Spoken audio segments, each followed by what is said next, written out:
Marcus Chen stood in the cargo bay of the transport vessel, watching as the alien delegation prepared to leave. The Zeltharian Baron Vex Thul towered over him, all 8 feet of crystalline blue skin and angular features that seemed carved from living diamond. The Baron's 4 eyes glittered with what Marcus had learned to recognize as amusement among his species. "Consider this a token of our appreciation," the Baron said, his voice carrying the musical quality that all Zeltharians possessed. Behind him, 2 of his servants carried a strange pod-like device between them. "Your species has proven most entertaining in our negotiations." Marcus felt his jaw tighten. 6 months of trade talks, 6 months of being treated like an amusing pet by these aliens who viewed humanity as a curiosity at best. The Zeltharian Empire controlled 17 star systems, while humanity barely maintained colonies on 3 worlds. The power imbalance was obvious to everyone in the room. The pod hissed open with a release of cool mist. Inside, lying perfectly still on a bed of what looked like liquid silver, was a young Zeltharian female. Her crystalline skin was a paler blue than her father's, almost translucent, and Marcus could see the complex network of energy channels that served as their nervous system. Those channels, which should have pulsed with bright blue light, were dark and motionless. "My daughter Ziraeth," Baron Vex Thul said with a casual wave of one of his 4 arms. "Paralyzed since birth, a defective specimen, you might say. Perhaps your kind can find some use for her." The cold cruelty in the Baron's voice made Marcus's stomach turn. He had heard that Zeltharian society was harsh toward those they considered imperfect, but seeing it firsthand was different. The girl couldn't have been more than 16 in human years, based on her size and the development patterns he had observed in other young Zeltharians. "I don't understand," Marcus said carefully. "Why would you give her to me?" The Baron's laughter sounded like wind chimes in a storm. "Because, primitive human, your species has shown such touching concern for the weak and broken. We have observed your hospitals, your care facilities. You waste resources on those who cannot contribute. It amuses us to see if you will extend such foolishness to our kind." Marcus wanted to punch the alien noble. But starting an interstellar incident wouldn't help anyone. Instead, he looked down at the girl in the pod. Her eyes were open, a brilliant silver that seemed to hold intelligence, despite her motionless state. For just a moment, he thought he saw something flicker in those eyes, recognition, perhaps, or hope. "She can hear us?" Marcus asked. "Oh, yes," the Baron replied with another musical laugh. "Her mind functions perfectly. She simply cannot move, cannot speak, cannot participate in any meaningful way in civilized society. A perfect burden for bleeding hearts like yourselves." The trade delegation from Earth had been instructed to avoid any incidents that might damage relations with the Zeltharian Empire. Humanity needed the advanced technology and the trade routes that the aliens controlled. But Marcus found himself nodding anyway. "We accept your gift," he said formally. The Baron's 4 eyes widened slightly, as if he hadn't expected that response. "Truly? You would take responsibility for a broken Zeltharian noble? The care requirements alone will cost you more than your pathetic world makes in a standard cycle." "We'll manage," Marcus said, stepping closer to the pod. The girl's silver eyes tracked his movement, and again he caught that flicker of something. Intelligence, definitely. But there was more. After the Zeltharian delegation departed, Marcus stood alone in the cargo bay with his unexpected charge. The transport ship's captain, a gruff woman named Rodriguez, joined him beside the pod. "You sure about this, Chen?" she asked. "That blue bastard wasn't kidding about the care costs. Zeltharian physiology is completely different from ours. She'll need specialized everything: food, atmosphere, medical care." Marcus studied the girl's face. Despite the alien features, he could read expressions there. She was listening, understanding every word they said about her future. The thought of this young being trapped in her own body while others debated her worth as if she were cargo made his decision easier. "We'll figure it out," he said. "Contact the medical team on Luna Station. Tell them we're going to need a full xenobiology setup." The journey back to Earth took 3 weeks. Marcus spent most of that time in the cargo bay, learning about Zeltharian physiology from the ship's limited database and trying to communicate with Ziraeth. The pod maintained her life functions, but it was clearly designed for transport, not long-term care. He discovered that Zeltharians could survive in human normal atmosphere, though they preferred a higher concentration of certain noble gases. Their diet consisted of crystalline formations that their bodies could break down into energy, supplemented by a liquid that seemed to be some kind of mineral solution. The ship's fabricators could produce crude versions of both. More importantly, he learned that Zeltharian paralysis wasn't like human paralysis. Their nervous system was based on energy conduction rather than chemical signals. The dark channels in Ziraeth's body suggested that her natural energy production was somehow blocked or damaged. "Can you understand me?" Marcus asked on the 4th day, settling into his usual position beside the pod. Ziraeth's silver eyes moved to focus on him. Twice she blinked, a pattern he had come to recognize as yes after watching her responses to various questions.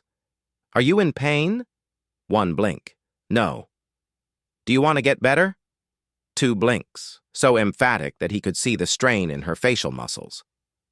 Marcus had studied bioengineering before joining the diplomatic corps, but Zeltharian physiology was beyond his expertise. Still, there was something about the pattern of darkened channels in her body that reminded him of electrical systems. What if her paralysis wasn't a birth defect, but some kind of energy blockage? He began spending his free time researching everything the ship's computers had on Zeltharian biology. There wasn't much. The aliens were secretive about their internal workings, but he found references to something called energy cascade syndrome in a few medical documents. According to the sparse information, energy cascade syndrome occurred when the natural flow of bioelectric energy in a Zeltharian was disrupted during development. The condition was considered incurable by Zeltharian medicine, which focused on genetic perfection and surgical intervention rather than the rehabilitation approaches humans favored. But Marcus noticed something the Zeltharian doctors had apparently missed. The energy channels in Ziraeth's body weren't damaged. They were simply disconnected at key junction points. It was like having a sophisticated electrical system with a few critical switches turned off. "Ziraeth," he said on the 10th day of their journey, "I want to try something. It might be uncomfortable, but it could help. Do you trust me?" The girl's silver eyes studied his face for a long moment. Then, deliberately, she blinked twice. Marcus had rigged a simple electrical stimulation device from the ship's repair kit. It was crude by medical standards, but it might be enough to kickstart the dormant energy pathways. He started with the smallest possible charge, applied to the largest nerve cluster he could identify. Nothing happened for several seconds. Then suddenly, a faint blue glow appeared in one of the channels near her shoulder. It flickered like a dying light bulb, then stabilized. Ziraeth's eyes went wide with shock. For the first time since Marcus had met her, her lips parted slightly, though no sound emerged. "Did you feel that?" Marcus asked excitedly. 2 emphatic blinks. Over the next several days, Marcus carefully worked his way through the major nerve clusters, using tiny electrical charges to reactivate dormant pathways. It was slow, delicate work. Too much current could damage the channels permanently, while too little had no effect. The breakthrough came on the 14th day. Marcus was working on a complex junction near Ziraeth's spine when suddenly her entire nervous system lit up like a Christmas tree. Blue energy cascaded through every channel in her body, and for the first time in her life, Ziraeth's fingers twitched. The movement was tiny, barely perceptible, but it sent shock waves through both of them.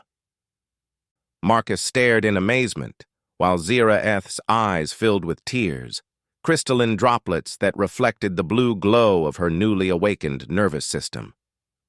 "You did it," Marcus whispered. "You actually moved."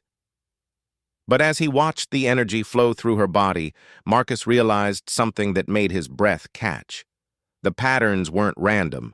They were complex, organized, purposeful. Ziraeth's nervous system was more sophisticated than any Zeltharian he had studied. The energy flows formed intricate geometric patterns that seemed to pulse in rhythm with some internal logic. He pulled up the xenobiology files on his tablet and compared them to what he was seeing. Standard Zeltharian nervous systems showed simple, efficient pathways designed for their basic physical and mental functions. But Ziraeth's system was different. It was like comparing a simple electrical circuit to a quantum computer. "My God," Marcus breathed. "What are you?" Ziraeth's eyes met his, and for the first time he saw not just intelligence there, but a vast, ancient wisdom that seemed impossible in someone so young. She was trying to tell him something, he realized, something important. The ship's intercom crackled to life. "Chen, we're approaching Earth orbit. You need to prep your passenger for transfer to the station." Marcus looked back at Ziraeth. Her nervous system was still glowing, stronger now, and he could see more channels activating with each passing minute. Whatever he had awakened in her, it was growing, spreading, becoming more complex. "We're going to figure this out," he told her quietly. "Whatever you really are, whatever your father was trying to hide by calling you defective, we're going to help you reach your full potential." As Earth grew larger in the viewport, Marcus couldn't shake the feeling that he had just changed everything, not just for Ziraeth, but for both their species. The Baron had intended his gift as a cruel joke, but Marcus suspected that the joke might ultimately be on him, because Marcus was beginning to understand that Ziraeth wasn't paralyzed at all. She had been purposely suppressed, her incredible abilities locked away by her own people who were too afraid of what she might become. And now, thanks to human compassion and ingenuity, those locks were beginning to break. Luna Station's medical bay had never seen anything like Ziraeth. Dr. Sarah Kim, the station's chief xenobiologist, stood beside the specialized treatment pod they had constructed, watching in fascination as complex energy patterns flowed through the young Zeltharian's body. "The neural activity is off the charts," Dr. Kim reported to Marcus, who had barely left Ziraeth's side since their arrival 3 days ago. "I've never seen anything like it in any species. Her brain is processing information at rates that should be impossible." Marcus nodded, but his attention was focused on Ziraeth herself. Over the past 72 hours, her recovery had accelerated beyond anything he had imagined. She could now move her fingers and toes, and yesterday she had managed to turn her head slightly. But it was her eyes that told the real story. They held an awareness that seemed to grow deeper with each passing hour. "Has she tried to speak yet?" Dr. Kim asked. "No. But I don't think it's because she can't," Marcus replied. "I think she's choosing not to, like she's waiting for something." The truth was, Marcus was becoming increasingly convinced that Ziraeth's silence was deliberate. He had caught her watching the medical staff with an intensity that suggested she was learning, analyzing, understanding things that went far beyond simple observation. A soft chime from the communication panel interrupted his thoughts. "Mr. Chen, you have an incoming transmission from the Zeltharian diplomatic vessel," the station's AI announced. Marcus frowned. The Zeltharians weren't supposed to arrive in Earth space for another month. "Route it to the medical bay," he said. The holographic display materialized, showing the familiar crystalline features of Baron Vex Thule. But the alien noble's usual arrogant demeanor was replaced by something Marcus had never seen before: concern, possibly even fear. Human Chen. The Baron's voice carried none of its previous musical quality. I trust you have disposed of the defective specimen I provided. Zireth is recovering well, thank you for asking, Marcus replied coolly. The Baron's 4 eyes narrowed. Impossible. The creature cannot be recovering. You do not understand what you are dealing with. Then perhaps you'd like to explain it to me. For a long moment, the Baron said nothing. Then, reluctantly, the specimen was not merely paralyzed, it was contained. There are protocols among my people for dealing with such anomalies. Anomalies. Dr. Kim stepped into the view of the hologram. What kind of anomalies? The Baron's crystalline skin seemed to pale. You have activated her nervous system, haven't you? You foolish primitives have no idea what you have done. Marcus felt a chill run down his spine. What are you talking about? The specimen, Ziraeth. She is what your species might call a genetic throwback.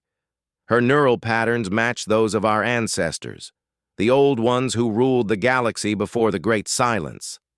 We thought the bloodline was extinct. Dr. Kim was rapidly pulling up data on her tablet. The old ones? I've never heard of them. Because they vanished 20,000 of your years ago, the Baron said grimly. And for good reason. Their mental capabilities were beyond anything the modern galaxy has seen. They could manipulate matter at the molecular level, communicate across vast distances without technology, even influence the minds of other species. Marcus looked back at Ziraeth, who was watching the conversation with those brilliant silver eyes. You're saying she has these abilities? I am saying that if her nervous system fully reactivates, she will have capabilities that make our most advanced technology seem primitive. My people have spent millennia ensuring that the Old One bloodline remained dormant, and you, in your ignorance, have begun to wake it up. The transmission ended abruptly, leaving the medical bay in stunned silence. Marcus walked slowly back to Ziraeth's pod, his mind reeling. The young Zeltharian's eyes tracked his movement, and for the first time since he had known her, she attempted to speak. Marcus. The voice was barely a whisper, but it carried harmonics that seemed to resonate directly in his bones. Dr. Kim gasped. Her vocal cords are vibrating at frequencies that shouldn't be possible. She's creating sounds that can affect human neural pathways directly. Marcus knelt beside the pod. Ziraeth, can you understand what your father just told us? He fears me, she managed, each word clearly costing her tremendous effort. Always has, since birth. Why? What are you capable of? Instead of answering with words, Ziraeth slowly raised one hand. The air above her palm began to shimmer, and Marcus watched in amazement as molecules of water vapor in the medical bay's atmosphere began to condense and crystallize, forming a complex geometric pattern that hung suspended in midair. Matter manipulation, Dr. Kim breathed. She's controlling matter at the molecular level without any technology. The crystal formation grew more complex, its faceted surfaces reflecting the blue glow of Ziraeth's nervous system. Marcus realized that the pattern wasn't random. It was a symbol, possibly even a form of writing he had never seen before. What does it mean? He asked. Ziraeth's lips curved in what might have been a smile. Home, she whispered.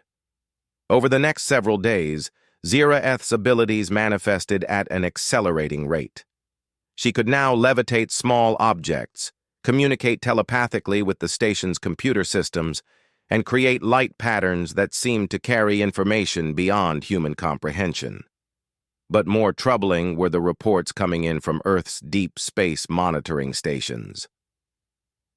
17 Zeltharian warships have entered the outer system, Admiral Torres reported via secure channel.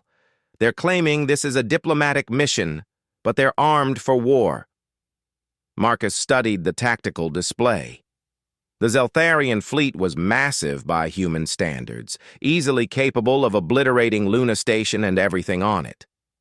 They're here for her, aren't they? That would be my guess, the Admiral replied. The question is, what do we do about it? Before Marcus could answer, the medical bay's lights flickered. Every electronic device in the room suddenly came alive with streams of data flowing across their displays at impossible speeds. At the center of it all, Ziraeth sat upright in her pod, the first time she had been able to support her own weight. "The fleet?" she said, her voice now carrying the full harmonic complexity of her species. "I can hear their thoughts. They are afraid. My father has told them what I am becoming." Dr. Kim was frantically trying to make sense of the data flowing across her instruments. "Ziraeth, what are you doing to our systems?" "Learning," the young Zeltharian replied simply. "Your technology is different from ours, but the principles are the same. Information wants to be free, to be shared, to be understood." Marcus felt a growing sense of awe mixed with concern. "How much can you access?" Ziraeth's silver eyes seemed to focus on something beyond the walls of the medical bay. "Everything. Your global communication networks, your scientific databases, your military systems.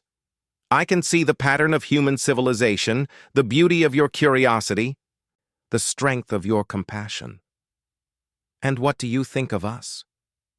For the first time since he had known her, Ziraeth smiled with genuine warmth. "You are remarkable. Your species chooses to help the weak rather than discard them. You seek knowledge for the joy of understanding, rather than merely for power. You are what my people could have become if we had not chosen fear over growth." The communication system activated again, showing Baron Vexthul's image. But this time he was not alone. Behind him stood a being that made Marcus's blood run cold. Taller than the Baron, with skin like polished obsidian and eyes that glowed with inner fire, this was clearly someone of immense authority. "I am Overlord Zethkar," the being announced, its voice carrying harmonics that suggested vast age and power. "You will surrender the abomination immediately, or we will take it by force." Marcus stepped protectively in front of Ziraeth's pod. "She's not an abomination. She's a person with rights, and she's under the protection of the Earth Alliance." The Overlord's laugh was like breaking glass. "Your primitive civilization cannot comprehend what you have unleashed. The old ones nearly destroyed the galaxy before they were contained. We will not allow history to repeat itself." "Then perhaps," Ziraeth said, rising gracefully from her pod on legs that should have been too weak to support her, "it is time for history to be rewritten." The young Zeltharian walked past Marcus to stand before the holographic display. As she moved, her form seemed to shift and change, taking on aspects that were both alien and somehow familiar. The air around her sparkled with energy, and Marcus could feel his hair standing on end from the electromagnetic fields she was generating. "Uncle Zethkar," she said formally, and Marcus realized that this was more than just a political confrontation. It was a family reunion. "You look well, considering you helped murder my grandmother 20 cycles ago." The Overlord's obsidian features twisted with what might have been surprise or rage. "Impossible. The bloodline was ended. We made certain." "You made certain that I appeared to be defective, yes," Ziraeth replied calmly. "But you could not destroy what was never truly broken. You could only hide it, suppress it, hope that it would remain dormant forever." Marcus was beginning to understand the true scope of what had happened. "They didn't just abandon you because you were paralyzed. They actively suppressed your abilities." "From birth," Ziraeth confirmed. "Neural inhibitors, genetic suppressors, energy dampeners, all disguised as medical treatments for my supposed condition. They turned me into a living prison for my own heritage." The Overlord's image flickered as if the transmission was being interfered with. "You understand nothing, child. The Old One's power corrupted them. They became tyrants, conquering and enslaving entire civilizations. We brought peace to the galaxy by ending their reign." "You brought stagnation," Ziraeth countered. "You created an empire built on fear and control, where any deviation from the norm is seen as a threat to be eliminated." Dr. Kim was monitoring the energy readings around Ziraeth, and her face was pale with concern. "Marcus, the power levels she's generating are increasing exponentially. If this continues, she could overload every system on the station." But Marcus was watching something else. The way Ziraeth held herself, the confidence in her movements, the ancient wisdom in her young eyes. "You're not going to hurt anyone, are you?" he asked quietly. Ziraeth turned to him with a smile that seemed to contain all the warmth of a star. "No, Marcus Chen. You showed me compassion when my own people showed me only cruelty. You saw potential where they saw only defect. I will not repay that kindness with violence." She turned back to the holographic overlord. "But I will not allow you to continue your reign of fear either. It is time for our people to choose a new path." The transmission cut out abruptly as alarms began sounding throughout Luna Station. Outside the medical bay windows, Marcus could see the approaching lights of the Zeltharian fleet, and beyond them the blue marble of Earth hanging vulnerable in space. "They're powering weapons," Admiral Torres reported over the emergency channel. "All stations are to prepare for immediate evacuation." But Ziraeth raised her hand, and suddenly the alarms fell silent. "No," she said simply. "There will be no evacuation, and there will be no attack." Marcus felt the air around them shift as energies he couldn't comprehend began to build. "What are you going to do?" "What my ancestors should have done long ago," Ziraeth replied. "I am going to offer my people a choice between fear and hope, between stagnation and growth, between the comfortable darkness of control and the challenging light of freedom." The medical bay filled with brilliant silver light as Ziraeth's true power finally awakened, and Marcus realized that everything, the war, the empire, the future of both their species, was about to change forever. The silver light emanating from Ziraeth filled not just the medical bay, but seemed to flow through every corridor and chamber of Luna Station. Marcus felt a strange, tingling sensation as the energy washed over him, and suddenly he could sense things beyond his normal perception. The electronic heartbeat of the station's systems, the nervous tension of every person aboard, and most remarkably, the vast network of minds approaching from the Zeltharian fleet. "I can feel them all," Ziraeth said, her voice now carrying harmonics that seemed to resonate in dimensions Marcus couldn't name. "Every Zeltharian aboard those ships, their thoughts, their fears, their carefully hidden doubts about the path our civilization has chosen." Dr. Kim's instruments had given up trying to measure the energy levels around Ziraeth, and were now simply displaying static. "This is impossible. The power output would require a fusion reactor, but it's coming from biological processes alone." Marcus stepped closer to Ziraeth, unafraid despite the awesome display of power. "What are you planning to do?" "Something that has never been attempted before," she replied, her silver eyes meeting his. "I am going to show my people what you showed me, that strength lies not in controlling others but in lifting them up. That true power comes from compassion, not conquest." The communication system activated again, but this time it wasn't just Overlord Zethkar's image that appeared. Marcus could see the bridge of the Zeltharian flagship, where dozens of aliens in military uniforms stood in perfect formation. Their faces showed the same rigid discipline he had observed in all members of their society, but now he could see something else, doubt flickering behind their crystalline features. "Last warning, abomination," the Overlord snarled. "Surrender yourself, or we will reduce this pathetic station to atoms." Ziraeth walked forward until she stood directly in front of the holographic display. As she moved, Marcus noticed that her appearance was continuing to change. Her crystalline skin now pulsed with internal light, and strange symbols seemed to flow across its surface like living text. She was becoming something beyond what any modern Zeltharian had ever seen. "Brother warriors," she said, addressing not just the Overlord but the entire bridge crew. "Look at me and remember what we once were. Before the Great Silence, before the Empire of Fear, before we chose stagnation over growth." The effect on the Zeltharian crew was immediate and dramatic. Several of them stepped back in shock, their 4 eyes wide with something that might have been recognition.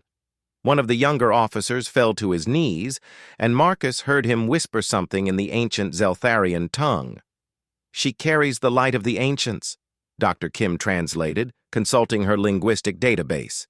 "It's apparently a term from their oldest religious texts." Overlord Zethkar's obsidian features twisted with rage. "Impossible! The old ones are extinct! Their bloodline was purged!" "You tried to purge it," Ziraeth corrected gently. "But life finds a way, Uncle, even when it is buried deep, even when it is told it is broken and worthless, even when it is given away as a cruel joke." She gestured toward Marcus. "This human showed me something that our people had forgotten. That true strength comes from caring for those who cannot care for themselves. That wisdom lies not in destroying what is different, but in nurturing it until it can flourish." The Overlord's laugh was sharp and bitter. "Sentiment, weakness. This is precisely why the old ones fell. They allowed emotion to cloud their judgment." "No," Ziraeth said firmly.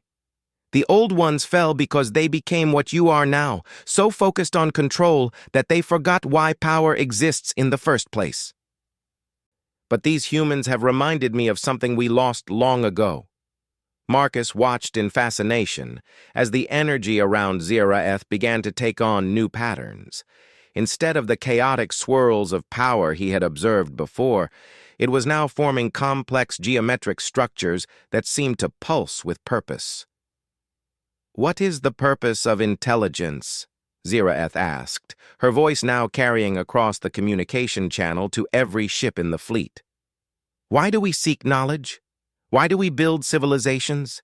Is it to dominate and control, or is it to understand and protect?" Marcus realized she wasn't just speaking to the Zeltharians. She was speaking to him as well, helping him understand something fundamental about both their species. "Intelligence exists to serve life," Ziraeth continued. "Knowledge exists to solve problems and ease suffering. Civilization exists to ensure that no being has to face the darkness alone." The Overlord raised one of his 4 arms, and Marcus could see weapon systems activating across the fleet. "Enough of this philosophy. You will surrender, or what?" Ziraeth interrupted. "You will destroy this station? Murder the humans who showed kindness to a broken alien child? Prove to the galaxy that the Zeltharian Empire rules through fear and violence?" She stepped closer to the holographic display, and her form seemed to grow larger, more imposing. But there was no menace in her presence, only an overwhelming sense of ancient authority tempered with compassion. "I offer you a different choice, Uncle. Stand down your weapons, return to Zeltharian space, and allow me to show our people what we can become. Or continue on your path of fear and stagnation, and watch our civilization crumble as younger species like humanity surpass us through their willingness to grow and change." "You threaten us with primitives?" the Overlord snarled. Marcus felt compelled to speak. "We're not threatening anyone, but we're also not going to abandon Ziraeth to people who would cage her for being different." The Overlord's 4 eyes fixed on Marcus with obvious contempt. "What could your species possibly offer that the Zeltharian Empire cannot provide 1,000 times over?"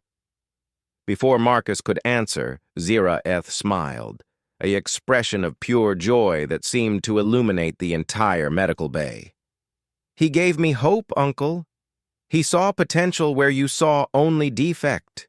He chose compassion where you chose abandonment. She gestured, and suddenly, the holographic display expanded to show not just the bridge of the flagship, but the crew quarters of every ship in the fleet. Marcus could see thousands of Zeltharian faces, all watching their exchange with growing interest. "Look at them," Ziraeth said softly. "Your own people, Uncle. Look at their faces. Do you see the hunger there? The yearning for something more than endless conformity and control?" Marcus studied the alien faces on the display and realized she was right. Despite their rigid military discipline, many of the Zeltharians were leaning forward, their eyes bright with curiosity and something that might have been hope. "They want to grow," Ziraeth continued. "They want to explore, to learn, to become more than what they are. But your empire has taught them that different equals dangerous, that change equals chaos." She turned back to Marcus. "Show them what humanity has shown me." Marcus wasn't sure what she meant until he felt her consciousness touch his mind. Not invasively, but gently, like a friend taking his hand. Suddenly he understood that she wanted him to share his memories, his experiences, his understanding of what made humanity special. "We're not perfect," Marcus said, addressing the thousands of Zeltharian faces watching him. "We make mistakes. We fight among ourselves. We sometimes fail those who need us most. But we keep trying. When we see someone who's struggling, our first instinct isn't to abandon them. It's to help them." He thought about his own world, about the hospitals and schools and research facilities where humans work tirelessly to solve problems and ease suffering. "We don't see being different as being defective. We see it as being valuable. Every perspective, every unique mind, every unusual ability, they all add to our collective strength." The Overlord's voice cut across the transmission like a blade. "Enough! This ends now!" The weapon systems on the flagship powered up to full charge. But before the weapons could fire, something unprecedented happened. One by one, the Zeltharian crew members began stepping away from their stations. It started with the younger officers, but spread quickly through the ranks until even senior commanders were refusing to carry out the attack order. "What are you doing?" the Overlord roared at his own crew. A young Zeltharian officer stepped forward, her crystalline features set with determination. "We will not fire on those who showed kindness to one of our own, sir. The human speaks truth. We have forgotten what it means to grow, to change, to become more than what we are." "Mutiny!"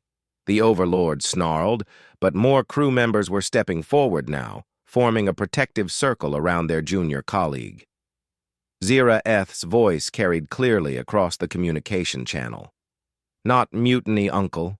Evolution, the natural progression of a species that chooses hope over fear, growth over stagnation, compassion over control." The silver light around her intensified, and Marcus felt something shift in the very fabric of space around Luna Station. The Zeltharian ships were still there, but their weapon systems were powering down as more and more crew members refused to participate in the attack. "You have a choice to make," Ziraeth said, addressing not just the Overlord, but every Zeltharian in the fleet. "You can cling to the old ways, the paths of fear and control that have kept our people stagnant for millennia. Or you can choose to join me in building something new, a civilization based on the principles these humans have shown us." The Overlord looked around his bridge at the faces of his own crew, and for the first time, Marcus saw uncertainty in the ancient being's expression. "And what exactly are you proposing?" "Partnership," Ziraeth said simply. "Between our species, between our peoples. Humanity has something we have lost, the courage to embrace change, to help the weak, to see strength in diversity. We have knowledge and technology that could benefit them greatly. Together, we could accomplish things that neither species could achieve alone." Marcus felt a surge of hope as he realized what she was suggesting. Not conquest or dominance, but true cooperation between equals. "The humans saved me when my own people abandoned me," Ziraeth continued. "They saw potential where you saw defect. They offered healing where you offered only exile. Perhaps it is time for the Zeltharian Empire to learn from their example." The silence that followed stretched for long minutes.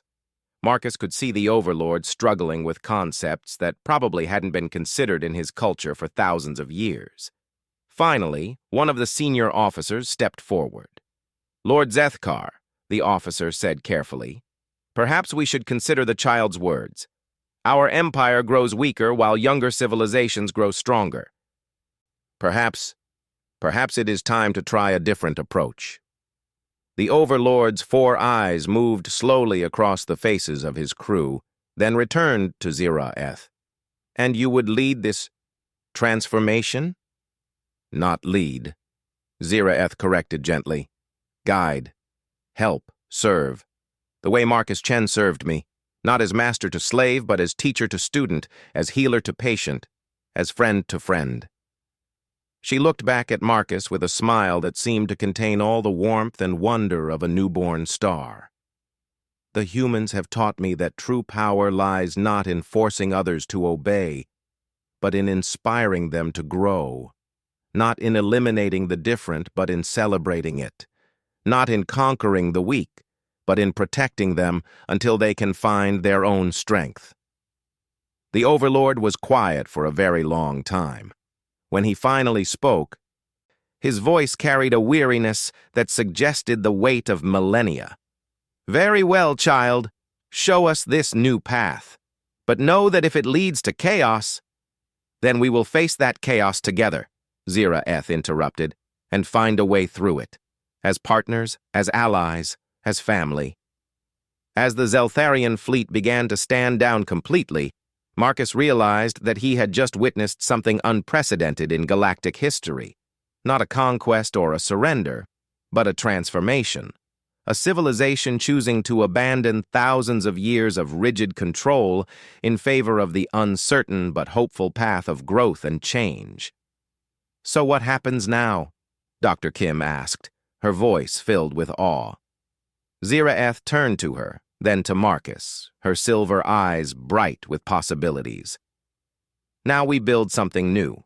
A future where being different isn't a crime to be punished, but a gift to be celebrated. Where strength is measured not by what you can destroy, but by what you can create.